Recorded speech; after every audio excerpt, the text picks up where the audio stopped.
Bueno, ¿cómo están? Bienvenidos y bienvenidas al episodio 7 que va a versar sobre el giro ontológico en antropología, de Escolá y Viveros de Castro. Bueno, en los videos anteriores estuvimos viendo a autores que nos proponían repensar o volver a situar la filosofía y sobre todo la ontología dentro de lo que sería nuestro suelo americano. Así que bueno, en este video lo que vamos a ver es como dos autores, uno francés y otro brasilero, aplican un poco toda esta nueva forma de entender la ontología desde una perspectiva no occidental y la van a aplicar en su trabajo etnográfico con las sociedades de la Amazonía. Bien, el primero de ellos es Philippe Descola, que nació en París en el año 1949, trabaja en la Escuela de Estudios Superiores en Ciencias Sociales en Francia, en el Collège de France también, y fue discípulo de Claude Lévi-Strauss. Bueno, tanto Descola como Vieiros de Castro son dos antropólogos que trabajaron haciendo etnografía de sociedades en el Amazonas.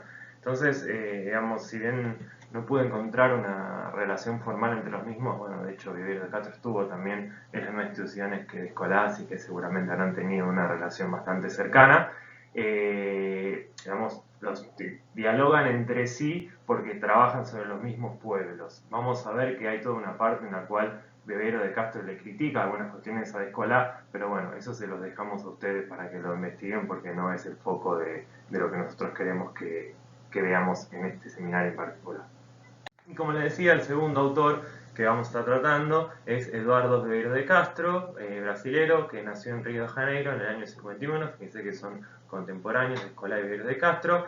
Estudió en la Universidad Federal de Río de Janeiro y también estuvo trabajando en la Escuela Superior de Estudios, Escuela de Estudios Superiores en Ciencias Sociales en Francia y también estuvo trabajando en la Universidad de Cambridge y Chicago. Así que bueno, ambos son intelectuales de una gran trayectoria académica.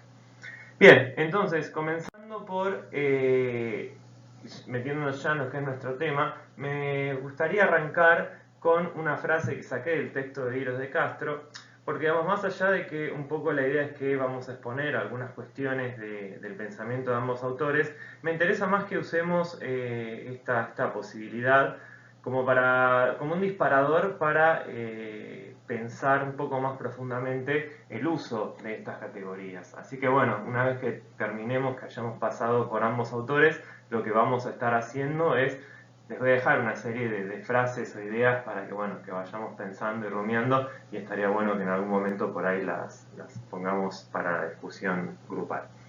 Entonces, ¿qué nos va a decir Beiro de Castro? Va a decir que la floreciente industria de la crítica al carácter occidental de todo dualismo ha propugnado el abandono de nuestra herencia intelectual dicotómica. El problema es bien real, pero las contrapropuestas motivadas etnológicamente se han reducido hasta ahora a aspiraciones postbinarias más verbales que propiamente conceptuales. ¿Qué nos está queriendo decir Viveiros acá? Que bueno, que en realidad se ha reconocido que la naturaleza intelectual dicotómica de Occidente, que ya hemos discutido bastante en encuentros anteriores, es un problema para la antropología, ¿sí? Para la etnología en general. Porque bueno, obviamente cuando uno empieza a trabajar con regímenes ontológicos diferentes al nuestro, de repente vamos a ver que las categorías, sobre todo naturaleza y cultura, no alcanzan para dar cuenta de cómo construyen la realidad estos diferentes grupos. Y acá también podemos reflexionar en función de este concepto que estuvimos discutiendo también, que es el concepto de violencia epistémica. Entonces, bueno, ¿en qué medida interpretar sociedades donde no existe una dicotomía entre naturaleza y cultura en términos de naturaleza y cultura no es justamente ejercer una violencia epistémica? Así que bueno, este también va a ser uno de los conceptos que van a estar dando vueltas bastante en este video de hoy. Entonces, aspiraciones binarias más verbales que propiamente conceptuales, o sea, declaraciones de principios, pero no hay un trabajo conceptual detrás que nos permita realmente abordar el problema. Y esto va a ser un poco lo que nos va a proponer de Escolá, ¿sí? Elegí esta imagen del Museo de la Plata porque, bueno, si leyeron el texto, de Escolá empieza pegándole bastante a nuestro Museo de la Plata. Bueno, en un punto tiene razón, no vamos a decirle que no. Pero bueno, Descolá va a utilizar el Museo de la Plata como una analogía de cómo se pensó o cómo se piensa la dicotomía de naturaleza y cultura, sobre todo en el siglo XIX, que es el momento en el cual se van a conformar las diferentes disciplinas científicas, y bueno, como el Museo de la Plata en realidad es como una especie de monumento a este dualismo por su disposición interna, por cómo están armadas las salas y demás.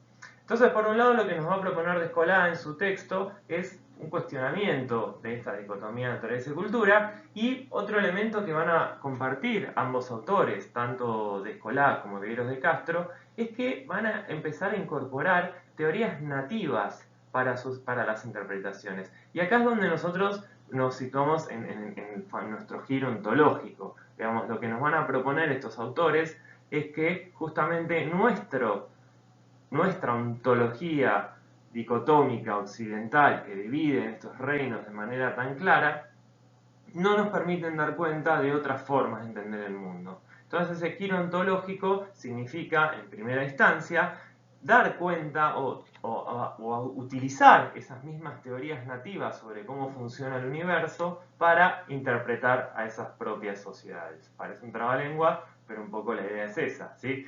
Es un concepto que en algunos de los autores que seguramente nos vamos a estar cruzando, que a mí personalmente no me gusta, pero se ha utilizado, que es el concepto de tornar a serio las epistemologías y ontologías diferentes a la occidental.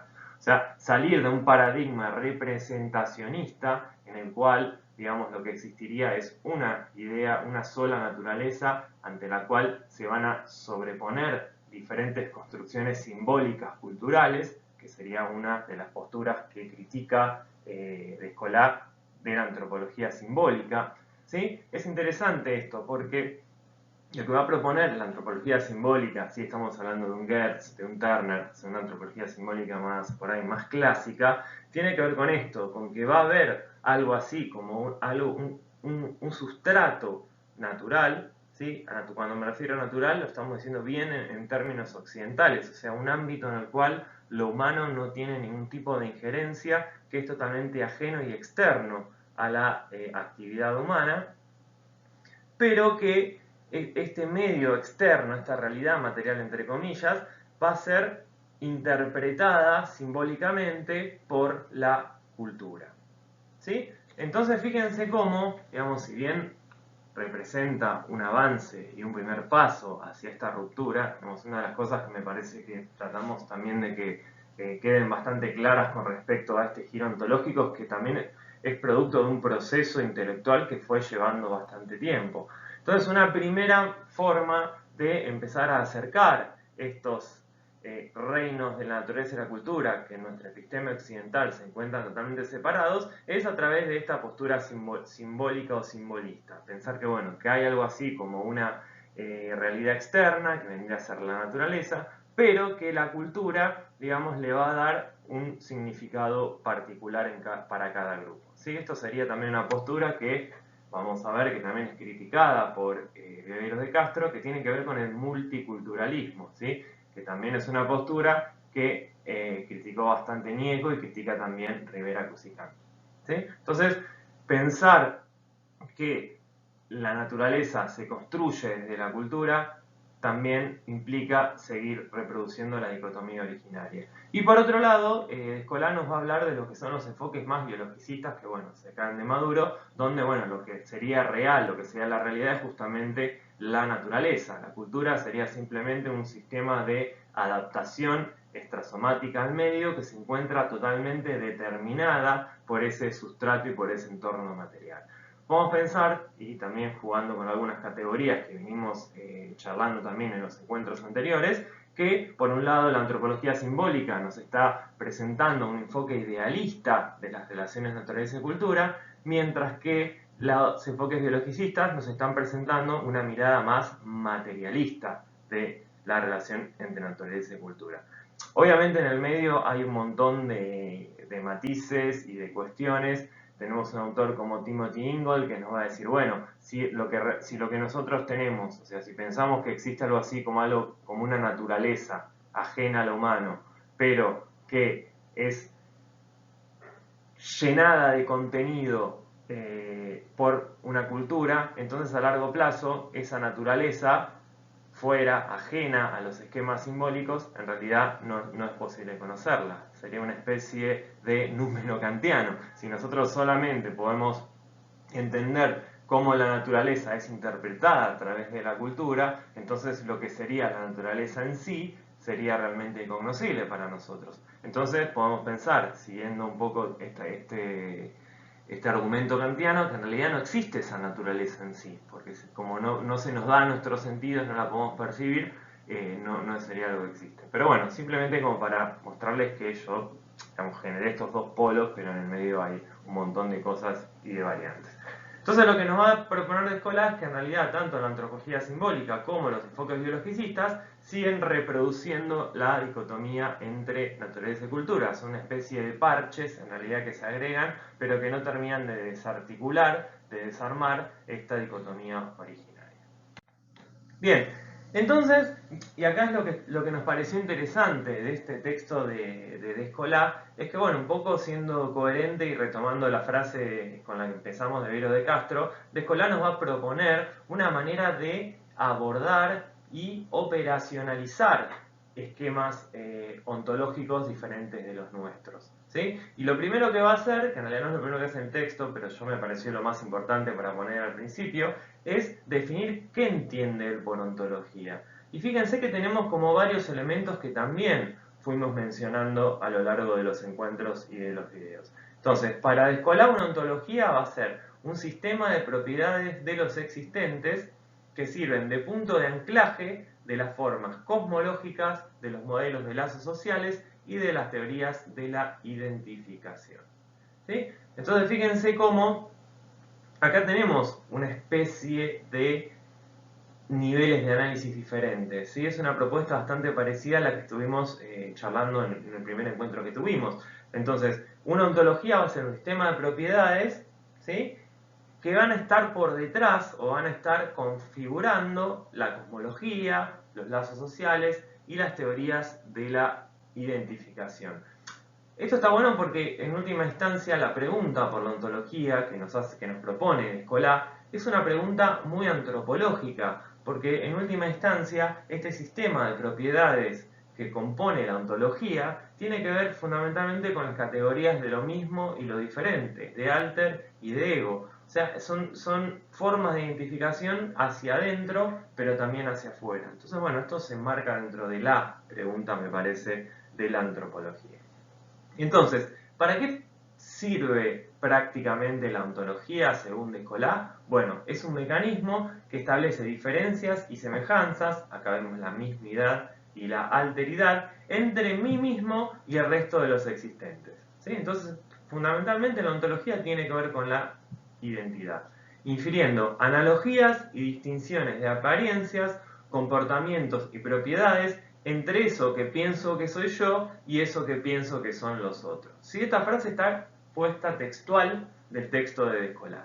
Entonces, fíjense cómo, y acá nuevamente para que vayamos pensando en función de las preguntas o los disparadores que yo les voy a proponer al final del video. Entonces, comportamientos y propiedades de eso que pienso que soy yo y eso que pienso que son los otros. ¿Sí? ¿De qué manera ya decimos, bueno, la ontología en realidad es algo que yo pienso que soy y algo que pienso que son los otros? Este tema del pensamiento, de pensar en algo, es algo que nosotros no podemos terminar de divorciar de lo que es nuestra ontología occidental. ¿Sí? Si yo les digo, pienso que soy, yo pienso, soy una cosa que piensa, enseguida nos lleva a una ontología dicotómica cartesiana. Entonces fíjense cómo, si bien Descola está tratando de abrir y de cuestionar esta ontología, nuestro mismo lenguaje científico nos lleva a utilizar conceptos y palabras que ya de su origen se encuentran cargadas de estas cuestiones dicotómicas.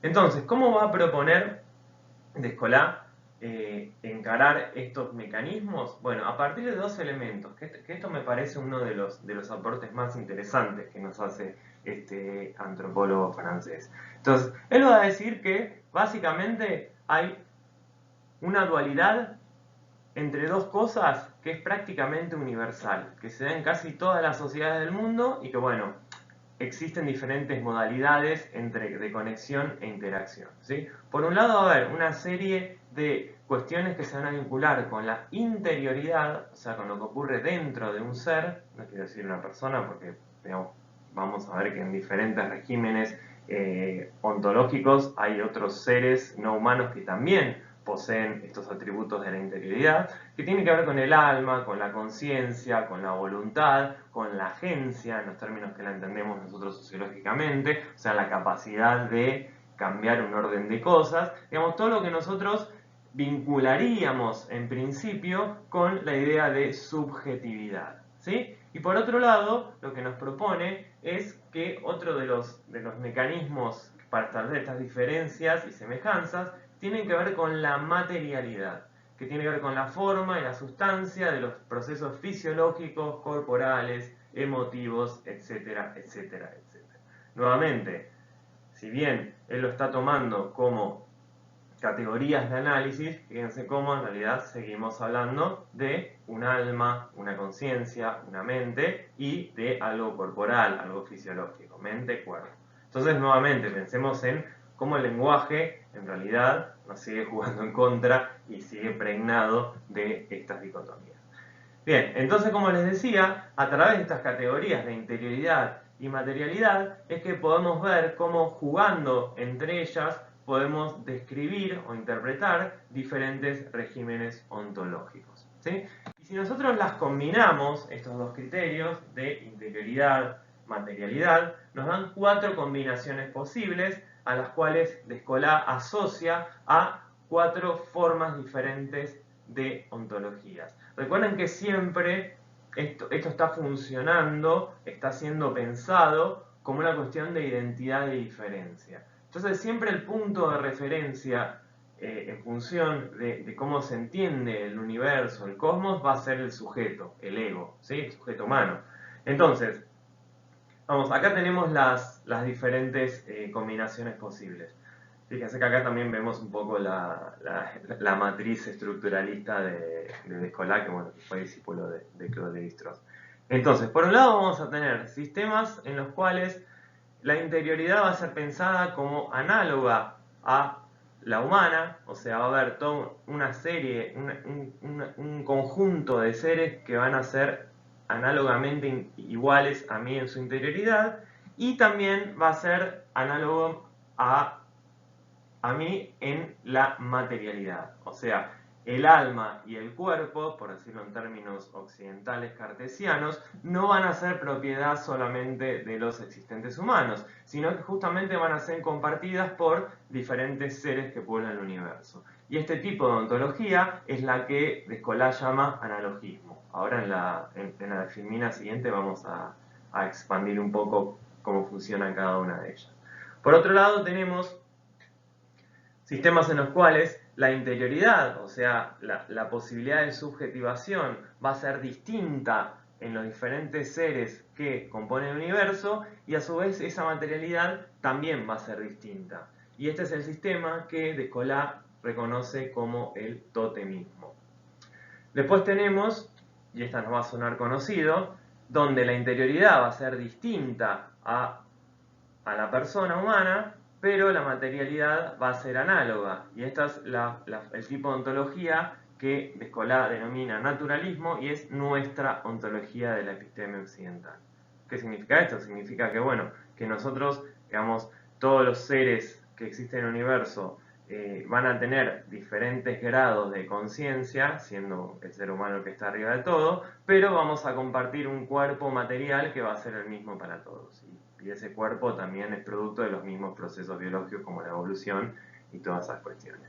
Y finalmente tenemos el cuarto tipo de ontología, donde por un lado la interioridad es análoga a la mía, o sea, los seres que ponen el universo tienen una interioridad semejante a la mía, pero la materialidad, o sea, la corporalidad, va a ser diferente a la mía. Y este es el tipo de ontología que Descola denomina animismo. Bien, un poco como para ordenar estas categorías y expandirlas un poco más. Bueno, vamos a ver que en el animismo, digamos, la característica fundamental es que las plantas y los animales van a estar conferidas de atributos antropomórficos y de características sociales. ¿Sí? Entonces, todo el mundo de los seres no humanos va a ser pensado en términos de relaciones sociales. ¿Sí? Por eso es que Descola plantea que el animismo es una ontología del tipo antropocentrista, porque en realidad todo el universo, todo el cosmos es pensado en funciones de las características sociales de los seres humanos. ¿Sí? La sociedad humana está funcionando como modelo para entender, o mejor dicho, la socialidad humana está funcionando como modelo para entender a los demás seres no humanos. Por otro lado, en el totemismo, que acá hay una discusión bastante fina con Levi-Strauss, que no nos interesa que la recuperen, pero bueno, si quieren leer algo de Levi-Strauss les podemos recomendar varias cosas. Lo que nos va a decir Descola es que el totemismo implica que los humanos y los no humanos se encuentran distribuidos en colectividades diferentes y complementarias. O sea, digamos, el modelo en este caso para pensar lo social va a ser justamente el mundo de lo no humano. Por eso lo que nos va a proponer Descola es que estos modelos son cosmomorfistas, o sea, lo importante va a ser las relaciones y la forma que toma el universo para entender lo social. Fíjense que en ese sentido, esto también lo propone Descola, el animismo y el totemismo representan como espectros opuestos de este tipo de ontologías. O sea, por un lado en el animismo vamos a tener al ser humano puesto en el medio y en el medio en el sentido de que va a ser el modelo en el cual se va a entender al resto del universo, mientras que en el caso del totemismo es el resto del universo el que le va a servir de modelo a la sociedad humana. ¿Sí? Esa sería la diferencia principal. Y lo que va a sumar un poco, y es un poco el aporte del trabajo de Descola, es esta idea del analogismo. ¿Sí? El analogismo es interesante porque, digamos, en principio lo que nos propone Descola es que siempre fue leído en clave del animismo, pero él va a decir que no, que en realidad es diferente, porque, digamos, existen por un lado diferentes seres que pueblan el universo, pero todos esos seres van a tener como una discontinuidad gradual en las esencias. ¿Qué significa esto? Significa que, bueno, cada vez seres que van a tener una mayor cantidad, un mayor poder que otros. Para ejemplificar este tipo de sistemas, Nicolás analiza ciertas prácticas chamánicas en México que se conocen con el nombre de nahualismo, donde, bueno, por un lado va a estar el chamán, pero por otro lado también va a haber un animal de poder que va a ser una especie de doble del chamán, que si bien posiblemente nunca se crucen en su vida, pero el destino de uno está totalmente ligado al destino del otro. Entonces esto es por eso esto de la influencia a distancia. Entonces nuevamente lo que vemos acá es un cosmocentrismo, ¿sí? Donde en realidad lo importante son las relaciones entre los diferentes seres y no los seres en sí mismos. Y finalmente, bueno, el naturalismo que conocemos nosotros, que divide los ámbitos en dos.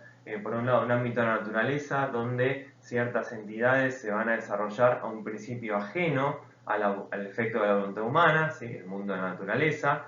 Y por otro lado va a existir el mundo de la cultura, que va a ser el mundo de lo artificial y de la libertad. ¿Sí? Y obviamente es un enfoque totalmente antropocentrista, porque bueno, Descola nos hace un recorrido por algunas teorías del siglo XIX, entonces bueno, nos muestra cómo es justamente la cultura, sobre todo europea, occidental, colonialista, la que distribuye, digamos, que cae a cada lado de la dicotomía.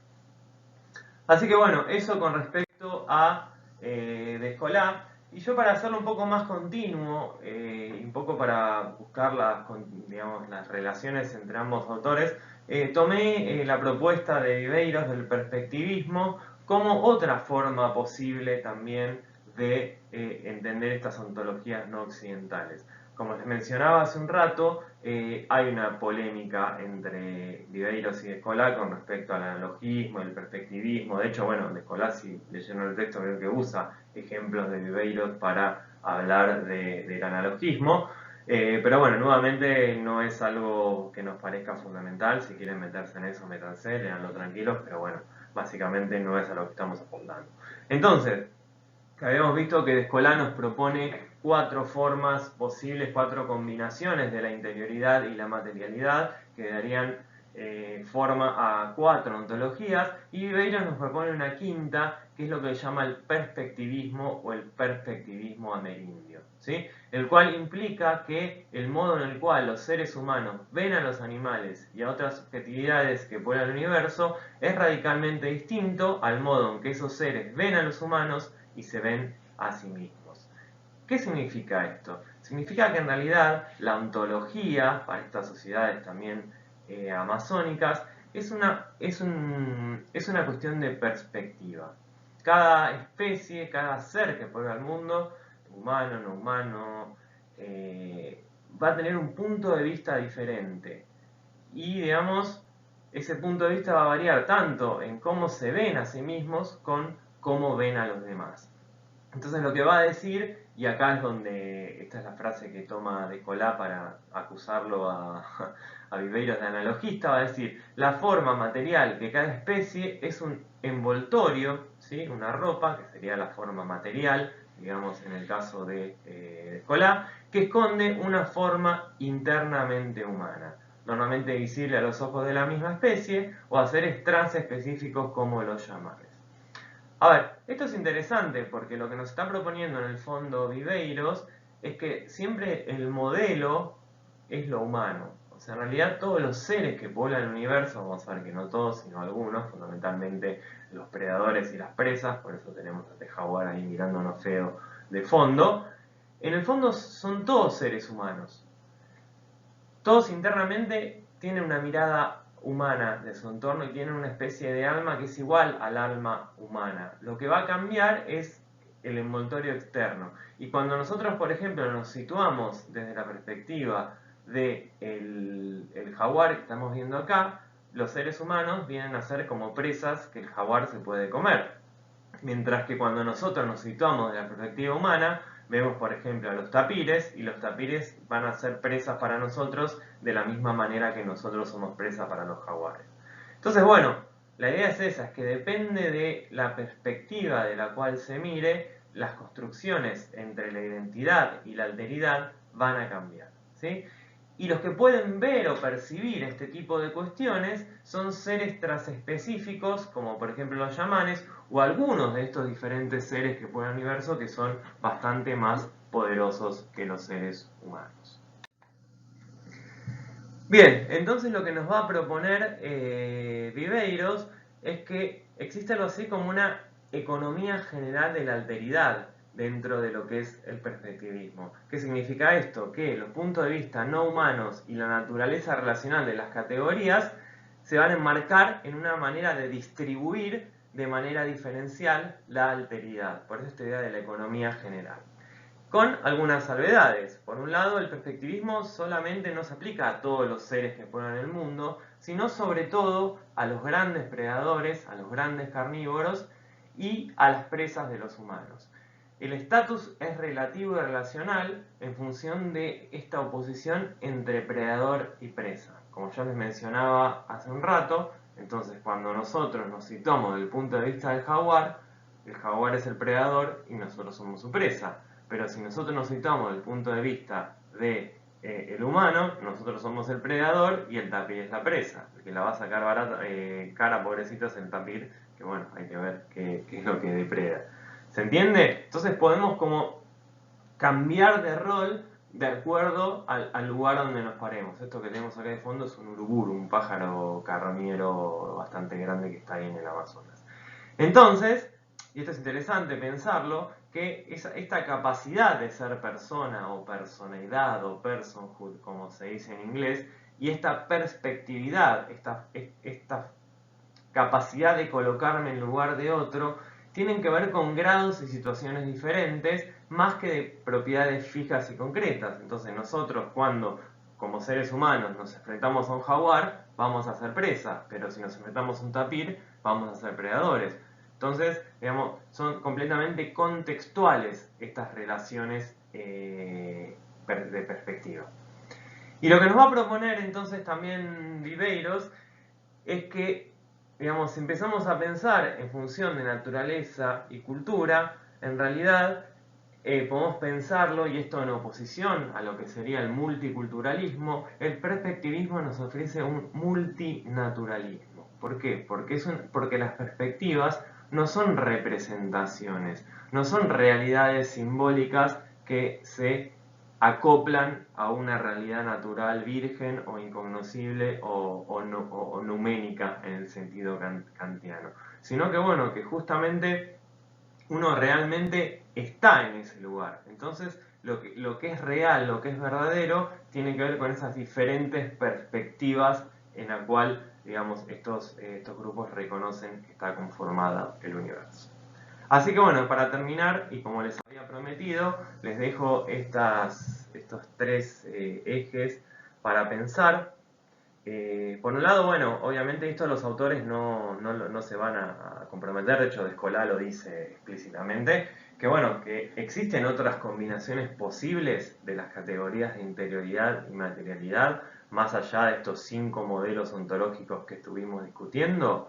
Seguramente sí, pero bueno, digamos, me parece que lo interesante de estas propuestas que vimos es que nos dan las herramientas como para empezar a pensarlos. Por otro lado, y esto es también para prestar atención, es cuál es el papel de estas ontologías de los pueblos de la Amazonía como modelos de ontologías no modernas en general. ¿Sí? Vamos a ver, y esto cuando empecemos a trabajar los modelos, vamos a ver cómo muchas veces se extrapolan estas cosmologías, el perspectivismo, el animismo o el analogismo, a sociedades que por ahí no tienen tanto que ver con estas sociedades amazónicas. Entonces tenemos que tener cuidado cuando trasladamos estos regímenes ontológicos a otros contextos de no estar realizando también una violencia epistémica. Si la violencia epistémica no implica solamente trasladar nuestras categorías occidentales de naturaleza y cultura, sino que también, bueno, hacer una violencia implicaría trasladar nociones de un contexto que no tiene absolutamente nada que ver con el otro. Sería bueno poder establecer un poco este diálogo que nosotros proponemos entre nuestros conceptos y los datos para bueno, ver si realmente es posible o no aplicar este tipo de esquemas ontológicos o si bueno, relacionado con el primer punto, si podemos pensar combinaciones diferentes o formas diferentes de construir ontologías.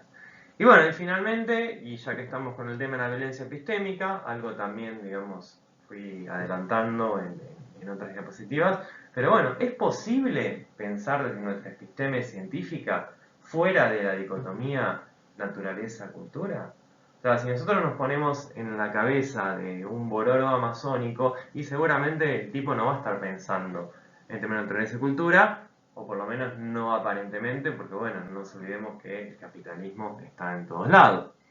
Pero nosotros y nosotras, de nuestra postura científica como productores de mercancías culturales, de trabajos en congresos, de clases en seminarios, de papers que escribimos, digamos, si no existe ya desde el mismo momento que utilizamos un lenguaje con conceptos muy cargados, si podemos realmente escapar a esta violencia epistémica.